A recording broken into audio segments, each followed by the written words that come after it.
Steve Rush, Yes. you and I have known each other for a long time because you're my doorman. That's right. I remember the first day. Can you get me some boxes, please? But then you discovered from the doctor some pretty high numbers. Yeah, I went to the doctor. I was suffering. Well, I was having a lot of hot flashes, and I was getting dizzy at the door, and I was working and having trouble catching my breath. So I went to the doctor, and he said that my blood pressure was really high for a man my age. So the number was 170 over 125, which is borderline, as they say, stroke or heart attack. So then he did some blood work, and the test came back, and the numbers were like pretty sickening. My cholesterol was 585. No, I'm sorry, my triglycerides were 585, and my cholesterol was just about 300.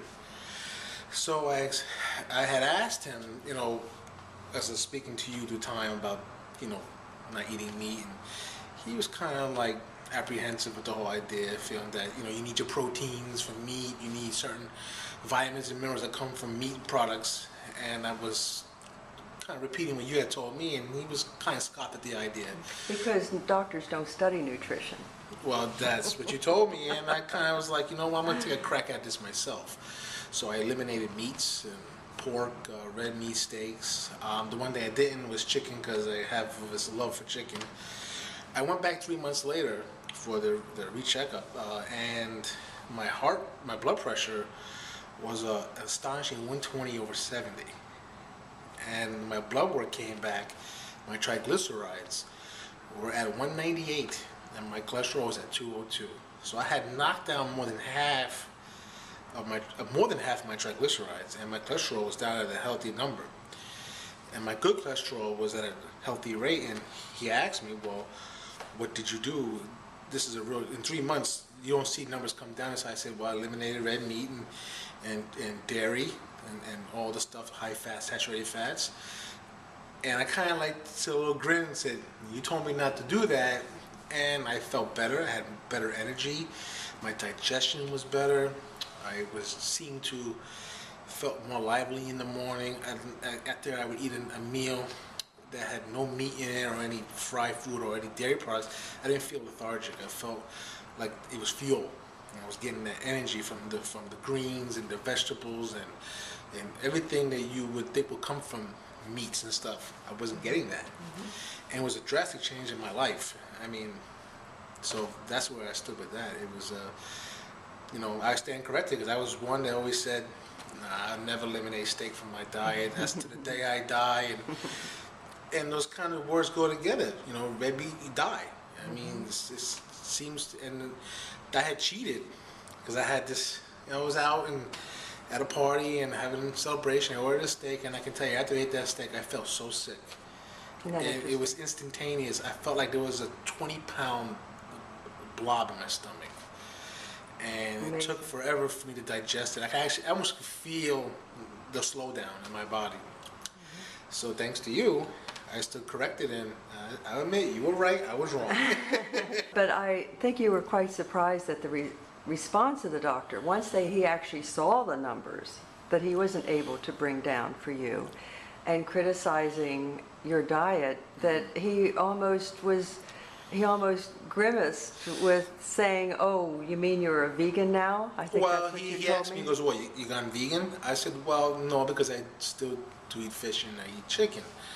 And he said, well, I don't recommend a man your age or anybody to go on that type of diet, because you need protein. You need those, and those are essential. Instead, I said, yeah, but when you eat meat and stuff like that, from what I'm starting to study and understand from my friend Ms. Long, that there's too many things that come. It's almost I'm getting the vitamins and the minerals from the meat, but mostly getting the fats and everything else. So it's kind of counterproductive. And he just seemed like, you could have, don't pass this off as something that vegan or vegetarian, because he still feels that I'm doing damage. But he didn't actually use those words, but I could see he didn't feel like, he kind of thought I was like shoving it in his face, mm-hmm. which in a little bit of way I kind of was. It always is surprising to me that so many people feel that that protein only comes from animals. Yeah, and I'm one of those people. I always felt like, where else you So gonna then get protein? all the vegans are about to die. Right. And then I had, a lot of people, even some family members that I had spoken to when I was doing it. And the other thing that benefit that I didn't mention was, at that time I was 268 pounds. Before I had changed my diet, I went down to 218 pounds. My body was embracing the change that it was dying for. And when I told my sister, she swore up and down that I was making the biggest mistake, and that what about people who are anemic? I was getting all the naysayers, people who have the word. I said, listen, I'm not saying what's best for them. I'm saying what's best for me. And when I was told I had the same reaction that you're having, no way, and listen, I was wrong. Take a chance at it. It's going to change the way you feel about yourself. And my sister had just recently had her gallbladder removed. And why? Meat. Your body can't. I had mine removed.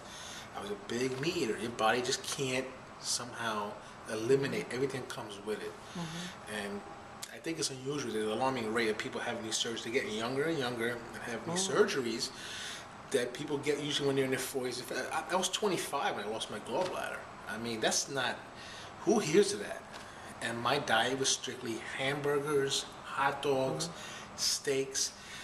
Didn't even look at a vegetable. In actuality, you weren't getting minerals and vitamins with that diet. Right. You were only getting protein and fat.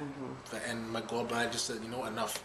And I got rushed into the hospital and they had to take it out. And Dr. Benedict Reynolds had told me he had, I don't know if his number is accurate, but about 15,000 gallbladder surgeries.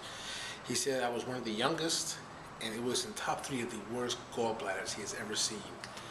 It was highly infected, it was close to bursting, and it could have cost me my life.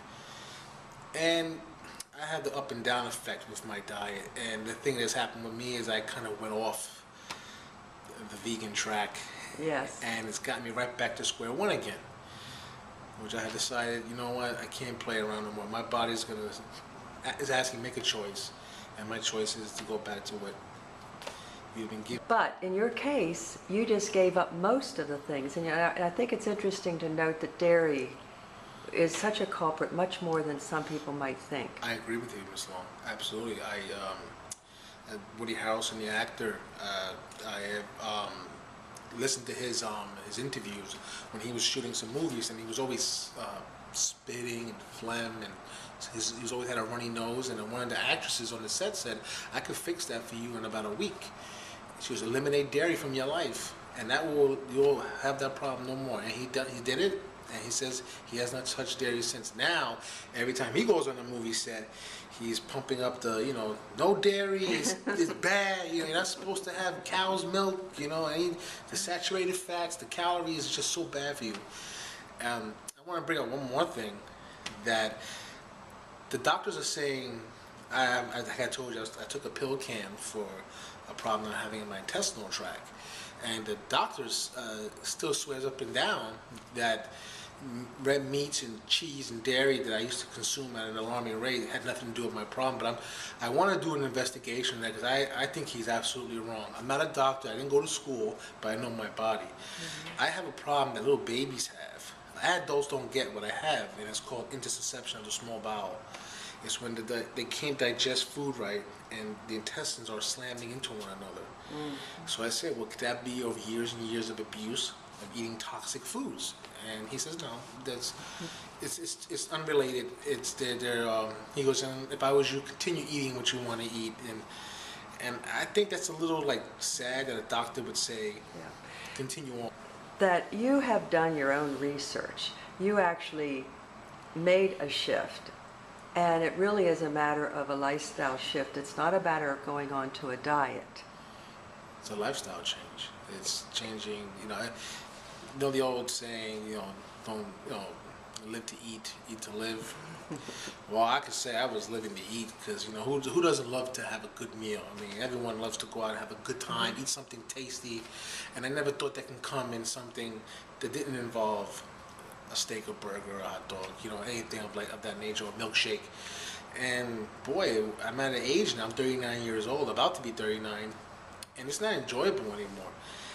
I want to get back to my body just feeling what I had last time. Well, now you've had some very good vegan meals, haven't you? That have Yeah. been very tasty and flavorful. Courtesy of you, the taco it was delicious.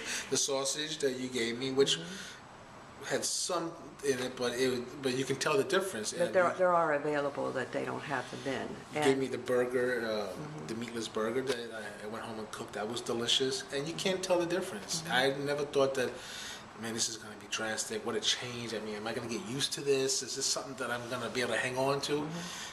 If you would gave it to any of my friends, I don't think they would tell the difference. If I put a real burger or vegan, they wouldn't be able to tell. No, but I'm looking forward to this next stage that you're going into, where Oh, I'm gung ho. I can't. I'm so excited. I want to get back to what I was. I mean, I have a 6-year-old boy, as you know, and he depends on me. I'm going to be his example. So if I'm shoving things down my mouth and trying to preach that it's not good, then it's a very poor example to set for one who depends on me to give him that, and he needs his guidance from his father. And if I'm going to be the one to treat myself with disrespect as eating bad foods, I would be hypocritical to say, don't eat that, it's not good for you. And I mean, you can say all you want, you have to show it in action. That And, is so true. and it's not going to hurt him, it's only going to help him. And I want him to get those habits now. I don't want him to wait till he's 30 years old, 35 like I had to. I want to get it to him now, so he can take those habits onto his adult life, and he can pass it on to his kids. I'll see my grandkids one day, and it'll be nice and healthy. I mean, I owe it that much to him, as a father, to show him the right way to live. Like you said, don't go for the taste, but then eat something bad at the same time. You can get the same good taste with something healthier. and maybe even better, Yeah. because there's still a whole range of foods that you haven't even tried yet. Oh yeah, I haven't even scratched the surface yet. I mean, And, I've been yes. getting little tidbits from you, like the tomato sauce, the banana, or the spinach thing. The smoothie. Yeah, and I kind of messed up with the banana. It takes practice. Only because you didn't read the recipe. Right, I try to go by memory, and that was kind of like rub at my face a little bit. Well, that's the first thing we do. Beginning on Monday, we get the right thing going, and once you taste that, your whole family is going to enjoy that. That's like a treat. And you can have that for breakfast or for lunch or even in the evening. Absolutely. And the hardest thing for me was when I would go out with my friends, and they love to go out to the Buffalo Wild Wings. They like to go out to the bar and grill, or these fast food chains and stuff like that. Then I have to get the jokes, and it was kind of hard to deal with that in the beginning. Oh, Mr. Vegan over here, he doesn't eat animal anymore. And then they say, "Look at me, Steve. I'm eating my animal today." And I'm like, fine, make jokes, but I'll be the last one laughing. I mean, Yes. but that was a little ribbing from the guys is okay, but I know in the long term it's going to benefit me. I think that it has to do with how you went into it. You went into it like it was a diet, not that it would be a shift. Yeah, I think my approach wasn't the practical way. I kind of went like, all right, I'm going to do this so I get the result I want, and then see what happens after that. And that's where I said I failed. The way of life didn't fail me. I failed me because I approached it not the right way. I had to say to myself, is this something you want to do for the rest of your life, to be healthy and have a good life with no disease and not being ill and feeling good? Or do you just want to lose 50 pounds, look good, for vanity reasons? And then, because now look where I'm back at. I'm right back to where I started. And this time it's going to be from here to eternity. I'm not... I decided that's the better way to approach it, because you make mistakes, you learn, right? And then there was people would think, oh, this is going to take a little while to feel difference. I felt it right away. I mean, it's almost like getting a shot or something. That's it kind of gives you amazing. that jolt. Yeah. It was like my body was like, yes, like thank you, finally. You got it. And don't stop. And I stopped, and my body started. Listen, why did you stop? Well, I don't mind mentioning you have gone through some emotional, personal things as well during that time. Yes, I did. So you're getting more settled again, and now's the time to take a look at down the road as to what it's going to look like now and what you want to look like. Yeah, the life got in the way of a little bit or something. Yeah. Steve, I want to thank you so much. Oh, you're welcome, Miss Long. Hey, I would love to do this again. What is your vision now? My vision is I'm turning 39 September 16th, and it's my last time I'm going to be in my 30s. So I can no longer say I'm a 30-something-year-old. So by the time I reach my 40th birthday, which would be next year, I would hope to be half the man I was. You know, I want to. That's a goal I have. I have it marked on my calendar. I took the September month. You know how they put the little month for the next year in the corner, and I circled my birthday on there, and that's going to be my goal. I want to. That's it. I have a plan to lose all of this, get my heart the way it's supposed to be. I mean, thank the Lord. Up to now, I have not been seriously ill, but I don't want to play Russian roulette with my life. You know. I don't want to wait till 0 hour. Yes. I want to do it now, and I'm so excited. And I want to thank you, Ms. Long, Well, for all your help, your recipes, we'll your constant. You didn't give up on me. You kept coming at me, man. I mean, and I appreciate that because a lot of people would have said, you know what, I can't help this guy. You know, but you didn't stop, and I appreciate that. Steve, thank you so much. You're welcome, And I'll Ms. see you again, in 12 months. All right, yeah, so 13 months. 13 months, okay, All right. okay. So I got a head start. Thank you so much. You're welcome, Ms. Long.